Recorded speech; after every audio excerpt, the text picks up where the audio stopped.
Thanks for joining us today on the HR Impact Show. I am your friendly neighborhood talent strategy nerd, Dr. Jim. And today we're going to learn why feedback can't be a point in time event. It's got to be something that's embedded in all areas of your organization. And the person who is going to take us through the importance of that lesson is joining us today. He's a talent development leader focused on the enablement of staff to reach their full potential. He partners collaboratively with various subject matter experts, leaders, and other colleagues to design, develop, implement, evaluate, and involve the learning experience, as well as the development, engagement, and retention of staff. He started his career in engineering, migrated over to HR, and now is designing and implementing development programs at the enterprise level. And if that wasn't enough, he has recently been awarded the 2022 Gold Stevie Award for L&D Professional of the Year, the 2023 Bronze Stevie Award for L&D Professional, and has been accepted as an advisory board member to the University of Colorado's Leeds School of Business Customer Experience Certification Program. Eric Kaufman, welcome to the show. Hey, Dr. Jim, nice to be here. I think we're going to cover a lot of ground. What did I miss in the intro that you feel is important for the listeners to know about you? I think it's important to understand that one of the key takeaways that I pride myself on in my role over the last 5-10 years is connecting with all audiences, all levels of an organization. And so that's going to be a key theme here in our discussion today. Why is it important to engage at all levels of the organization whenever you're trying to be effective in building high performance teams? I think at the crux of it, it's building trust and having that candid openness and the connections with all levels of the organization helps to build out not just the relationships, it helps to build out being able to connect, being able to get buy-in from all of the staff members to be able to support me in the work that I do. The things that I do at any organization, they require this subject matter expert. They require partnerships of the boots on the ground, all our staff, but they also require that leadership drive. And so being able to connect up and down throughout the organization is so important. And without that, I don't think I'd be successful in what I do. Great point, Eric, and I appreciate you sharing that. Now, I want to get the listeners really dialed into your perspective and backgrounds. First things first, when you look at your current role, share with us a little bit about the company, but most importantly, tell us a little bit about what you're most proud of in your current role. I work for Anthesis Group, who is a compilation of the largest dedicated group of professionals globally for sustainability. And it's just such a great platform to be on right now. There's a lot of exciting things happening. So when I look back at the 2.5+ years that I've been in at Anthesis, I think my proudest achievement, it's really being able to pull the data out so that I can create useful and actionable balanced scorecards and KPI dashboards. So that's something I recently did back in January of this year. So it's taking leadership engagement to the next level. And for me personally, this was a meaningful juncture in my personal career with regards to the use of data to drive decisions. So, building a data driven organization in terms of the quality of decision making is important. So, when you take that and you think about what's down the road for you in the next year or two, what does shooting the moon look like for you in terms of the things that you want to impact and accomplish in the organization? Sure. I think there's definitely going to be some aspects of being data driven in my answer here, but it's not entirely data driven. I would say my moonshot for next year is I'd love to see a holistic approach to leadership development blended with team performance management. So what I'm referring to is implementing 360-degree feedback programs that move initial results to real actions from our leaders and then pairing that with a global mentorship or coaching program to enable that full potential of our staff.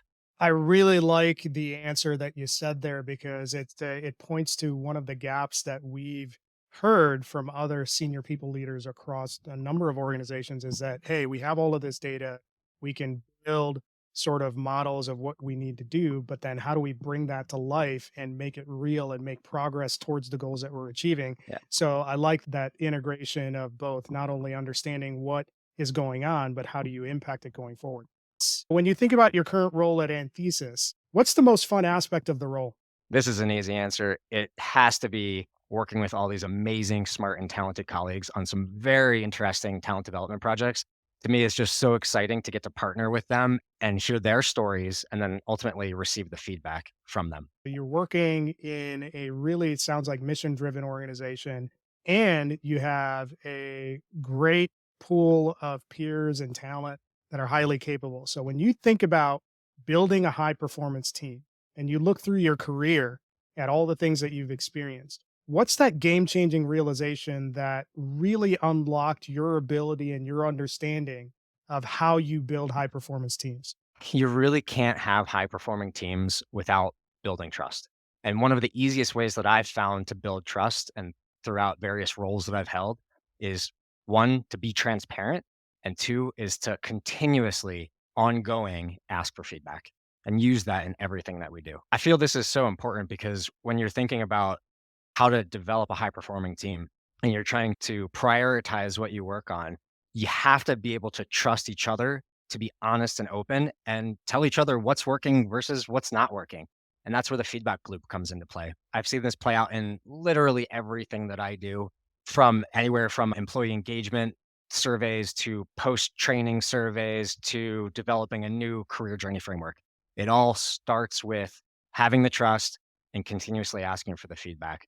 And from what I've seen, it gets the employees to feel like they're already bought in because they're the ones that are helping you get to the answer.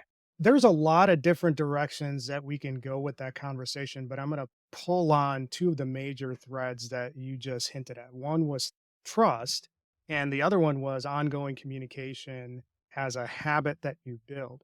I'd like you to tie that together in the context of where many people in organizations struggle with that feedback culture, the communication culture. Why is the concept of on demand feedback, repetition, why is that important? Let's go back to 2013 to answer that question. So Harvard Business Review put some research, and what they found was that the best way to drive a high performing team was to build trust through feedback mechanisms. And specifically, it was a 5-to-1 ratio. And what I mean by 5-to-1 ratio is they found that the highest performing teams were giving 5 positive feedback items for every one constructive or negative feedback item, an area of improvement. And it's really important to note that the five. So you should be always giving thanks and sharing what somebody did well, and that gets a little bit of brain science here, but it gets the dopamine flowing in the brain. That's where you want to repeat those great actions. On the flip side, that one in the ratio is so important though, because without that, you're not going to continuously improve. When I built the feedback mechanism and the feedback framework at this company, we really like harness that 5-to-1 ratio so that we can continuously improve while also building the trust through the positive feedback. The 5-to-1 framework, I really like that. It actually expands on some of the things that I even learned when I was coming up because we were taught use the compliment sandwich. Whenever you want to improve a behavior, you got to point out two things on the front end and back end that actually are being performed well, and then put the area of improvement in the middle so that it's not so jarring for the person that's listening. Why is that framework particularly useful for those leaders who are new in the role? There's a lot to dig into on that question there, Dr. Jim. Let's start with the compliment sandwich. I just want to start with that for a second because there's actually studies out there that say a compliment sandwich does not work. And the reason is because if you're trying to drive high performing teams and build trust, a compliment sandwich typically in the brain, they're going to remember the last thing they hear. And so if the last thing that they hear is something positive, the dopamine reacts and they're going to repeat the positive thing and forget what the constructive thing that was smushed in the middle. That's not what we've implemented here. We've actually implemented very supportive and adapting on the AID model, AID, which stands for discuss what the action that they took. So what was causing the need for that feedback? Then the I is what was the impact that feedback has caused? Ultimately going to the D, which is the desired outcome or a desired change in behavior.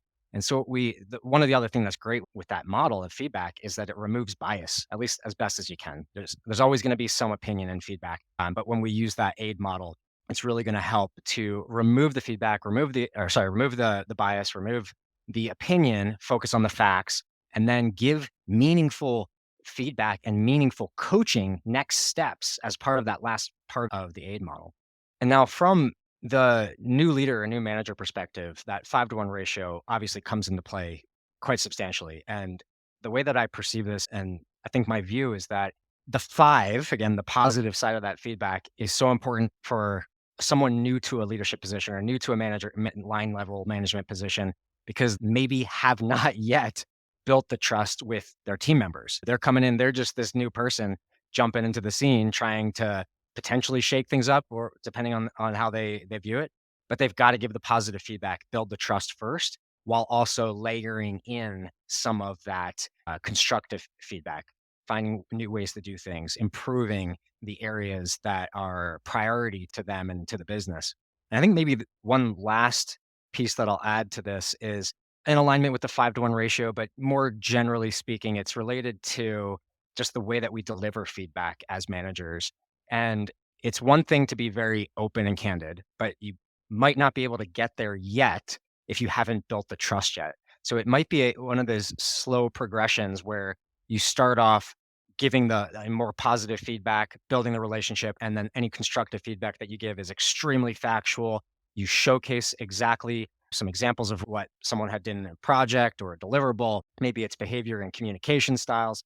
And then ultimately, as the relationship grows and the trust builds, that's when you start to be able to give more constructive feedback. I really like the point that you're making about creating space for the constructive conversation. You can't just drop those things on people. So I think it's important, especially when you talk about the aid model and the 5-to-1 model or framework that you described. It actually helps you lay the foundation effectively to have that constructive conversation. Now, there might be some folks that are listening to this and thinking, okay, this sounds great. They might be sitting and thinking this would have to mean that this is more optimized for in-person environments or on-site environments. How would you respond to that assumption or critique? My gut reaction is that nothing's impossible, especially with the technology that we have at our fingertips these days.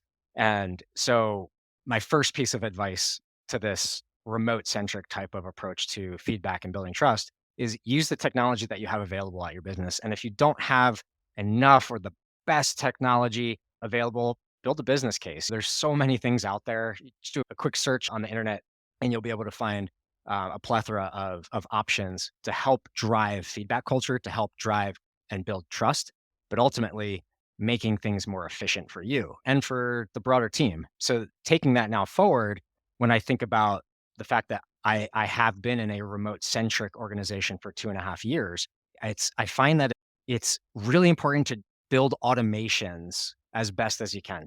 And the way that we've been doing this now is through one of our platforms. It's a Microsoft platform, and we use Power Automate. So when you think about this feedback loop, we drive feedback into the culture literally from day one. And part of that is all entirely automated through this thing called Power Automate Flow. So all new joiners get 5 surveys throughout their first 3 or 4 months, entirely automated. Survey responses are also automated, and then the collation of all of that is organized and reported on a quarterly basis, helping us to continuously improve. I like how you've operationalized feedback and embedded that throughout the entire employee life cycle. I think that's really important. One of the things that I would imagine would turn off employees is if you're in this feedback culture, this communication culture, but there's no action behind it. So what are the things that you've done from an L&D perspective and from just an advocacy perspective to make sure that this data and all of this feedback that you're getting is actioned into something meaningful? On the organization-wide approach, I partner with my HR colleagues. We call it P&D or People and Development. It's a combined team of HR and learning and development. And most recently was late last year, we had our employee engagement survey. And to your point of, well, how do you gather the feedback and then ultimately take the action upon the feedback? Well, the engagement survey, I did the assessment analysis, partnered with my HR colleagues and some of the leadership team, driving down into the weeds of what are our staff really saying? What are they asking for? What are they concerned about? And ultimately, we made changes. So that's the action that we had. And it's important to communicate those changes at the organization levels. Because of you saying this, we heard you say, now we did. And so that's one of those organization wide feedback loops, taking the action. From an individual program lens, every single program I push out, I always have post program surveys. And one of the most recent ones that we're doing is actually partnering with a third party training provider. And the feedback survey includes the thoughts on the instructor and the vendor, as well as the content in the program, as well as the outcomes. Are we achieving the objectives that they expected? And we just finished that program 3 weeks ago, and we're going to build another cohort here in a few weeks using the feedback that we received from the first cohort in order to move that forward. One of the things that I was thinking about when you were giving your answer, a lot of what you're talking about can come across as being delivered from an organization that has a pretty mature tech stack. So I want to break this down a little bit differently and get your input on if there's an organization that isn't as mature from a tech stack perspective, what are the things that they should be doing to embed that feedback culture as a mechanism to build a high trust organization? Uh, That's actually a pretty tough question. And I think the reason that I'm thinking that is because my current company, I don't actually perceive us to have that mature of a tech stack. We're moving in the right direction and we're consolidating things, but right now it's very, very sporadic and tons of different systems that don't necessarily talk to each other. But we do have systems. And so if you're at an organization that is not as privileged to have these types of systems in place or a tech stack, I think one of the most important pieces to drive that feedback culture is open communication and having your line leaders or line managers continuously have the check-ins. And there's some models in place when it comes to performance evaluations where it can absolutely not be a once a year activity. And I think this is pretty common knowledge these days. But how do you formalize that? And how do you take it to the next level where we're not just waiting until the end of the year to do a performance review? And that's where these check-ins come into play. And so one of the things that we actually have done now without technology, I will say that we plan to digitize this very soon. But one of the things that we're doing now is these micro check-ins, or maybe that's not the right word, but check-ins on more of a monthly or bi-monthly basis where you're still documenting performance, but very informally. It has to be documented though for various reasons. But then it makes it easy for the line manager to come back to a conversation later and say, remember a couple months ago, we talked about your performance related to X.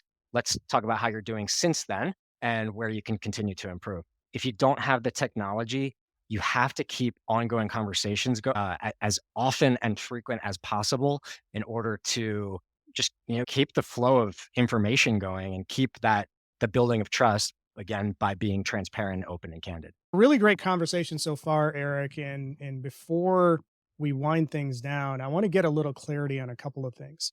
I'd like to get your input or line of sight into where can all of this feedback and trust building go wrong, and when we're thinking about putting this into place, how do we do it? What are the principles that we need to keep aware of or frameworks that we need to be aware of that we can take these concepts that we've talked about and put it into action? The first question about what pitfalls or what do we need to be aware of and make sure we're in control of an initiative like building a feedback culture. I think there's four key themes around that. So my first is saying make sure that whatever we develop, whatever we put forward is minimally burdensome. In other words, it shouldn't take people a lot of time. It should not require this massive procedure guide to follow through and complete the task. So minimally burdensome.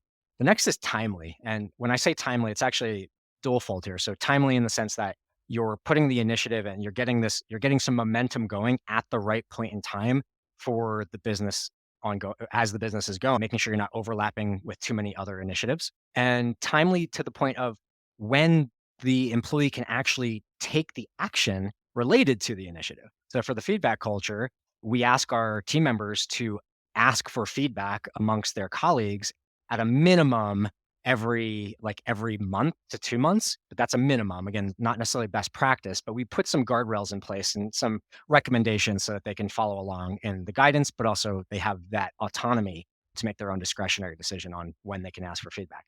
Maybe the third piece here is when you're building something around feedback culture or any program that you want to make sure you don't fall into the potential hole here is making things automated. So I touched on Power Automate earlier, which is a tool that I use for asking for feedback.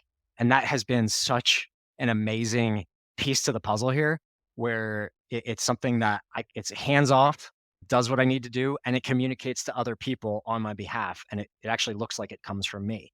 So that I've been getting lots of the feedback that comes through is related to this automated process. The last piece that I think is important for any program, especially with feedback, is making sure your program is inclusive. So the way that I built our feedback culture here right from the get-go was including a diverse set of representatives from the organization. That's varying role levels, varying gender, varying backgrounds to help build and test whether the model works. Once that focus group and I have come to our, we'll call it the initial draft or final draft, whichever you want to word it, then we actually do a pilot with a small group of boots on the ground staff. And that's where we get additional feedback and we come full circle with the closing out that initiative pre-launch. And the last thing that I'll add, which is so important, especially at growth organizations, is initiative overload. And so when you think about having a feedback culture at an organization that's growing rapidly, you have to really control how many initiatives are being put out, but understanding when your workforce is feeling overwhelmed. And so if you have this great feedback culture, which I feel we are well on our way here at this company, you're going to hear that. And so we have heard that recently, not too long ago, that people are feeling overwhelmed with too many things on their plate from a client workload as well as an internal initiative workload. And that's where you have to be able to flex and be agile with the initiatives that you're putting out. Eric, really great conversation. The stuff that you're talking about really doesn't lend itself to a 30-minute conversation. It probably should be a 90-minute conversation, but we got actual jobs to do and things like that. I'd like you to take all of the stuff that we've talked about and distill out the 2 or 3 main things that listeners need to pay attention to when they're trying to build an embedded feedback culture.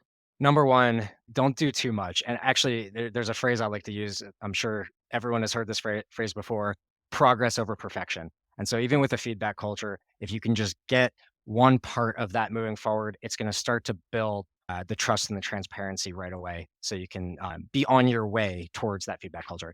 And then number two, I would say, is use the technology that you have at your fingertips, and if you are limited in that capacity, make sure that the conversations and the communication between staff, leaders, managers, and staff, as well as leadership team, is constantly ongoing, and never stops. Where can people find you if they want to continue the conversation?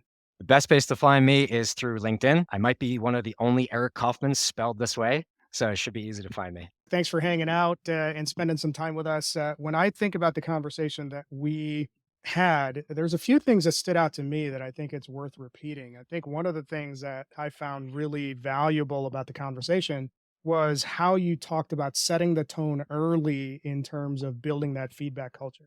So when you think about your employee life cycle, you have to embed that feedback culture across all stages of it and be collecting the information that's valuable and actionable, and more importantly, putting that into play once you Yeah. gather that info. The other thing that stood out was your point about automating what you can and as much as you can. And I think that's important because if you're trying to build a high trust, high feedback culture, there's only so many hours in the day, and you want to make sure that you're turnkeying as many of the things as possible when it comes to getting the messaging out and doing some of the grunt work. And in keeping in line with that grunt work comment, the last thing that I think is important that you called out was that you can't forget some of the basics that need to be done. You can have all of the technology and all the feedback mechanisms in place, but if you're not being disciplined around consistency of engagement, consistency of conversation, you're never going to move the needle in terms of getting actionable results or getting meaningful results. So, really great stuff. I appreciate you sharing that with our audience, Eric. Thanks for listening. If you like this conversation, leave us a review. Tune in next time where we'll bring in another leader to give us their game changing realizations that help them build a high performing team.